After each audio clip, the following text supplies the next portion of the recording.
नमस्कार विद्यार्थी मित्रांनो. तर आज आपण मराठी व्याकरणाचा शब्दांच्या जाती या घटकातील पुढचा उपघटक बघणार आहोत. कुठला? विशेषण. आतापर्यंत आपण काय बघितलं? नाम आणि सर्वनाम. आज बघूया विशेषण. सर्वप्रथम आपण काय करूया? विशेषणाची व्याख्या बघू आणि त्यानंतर आपण उदाहरणातून तो विषय समजून घेऊया. ठीक आहे. आता बघा विशेषणाची व्याख्या.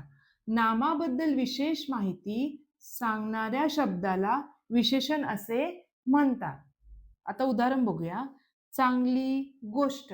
यामध्ये बघा गोष्ट हे काय आहे? नाम आहे. तर गोष्ट कशी आहे? चांगली. उत्तर आहे चांगली. म्हणून गोष्टीबद्दल जास्त माहिती सांगताय ना, म्हणून चांगली हे काय झालं? विशेषण. त्यानंतर 5 टोप्या. टोप्या काय आहे? नाम. आता टोप्यांबद्दल काय माहिती सांगितली? टोप्या किती आहेत? 5.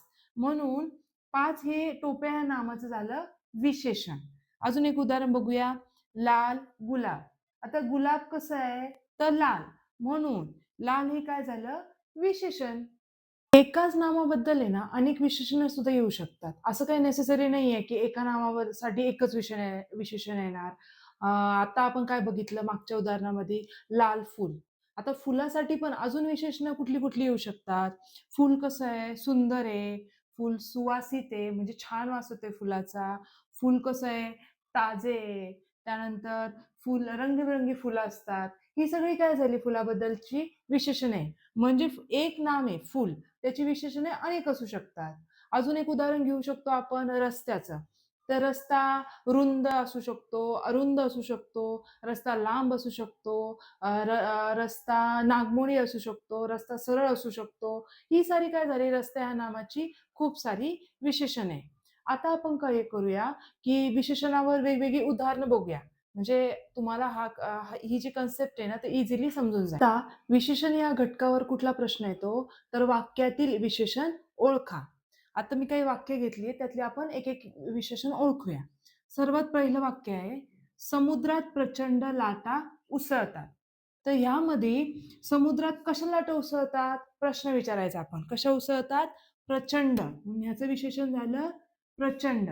कधी पण वाक्यातील विशेषण ओळखायचं ना, तर तिथं आहे ना काय करायचं एक प्रश्न बनवायचा त्या नामाबद्दल. म्हणजे तुम्हाला आपोआप जे उत्तर मिळतं तेच म्हणजे विशेषण असतं.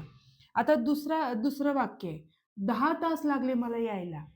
आता मग प्रश्न काय तयार होणार?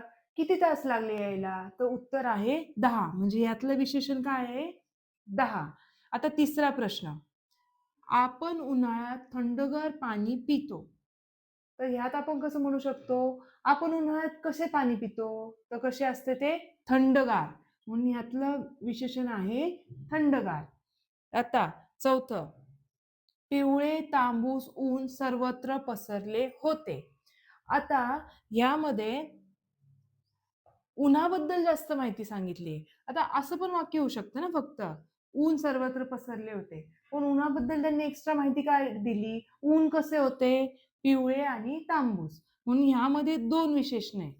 मी आधीच सांगितलं, की एका नामासाठी फक्त एक विशेषण असतं का? नाही. कधी-कधी ते 2 पेक्षा जास्तही असू शकतं. म्हणून ह्या वाक्यामध्ये उन्हाबद्दल किती विशेषणं भेटली आपल्याला? 2. कुठली-कुठली? पिवळे आणि तांबूस.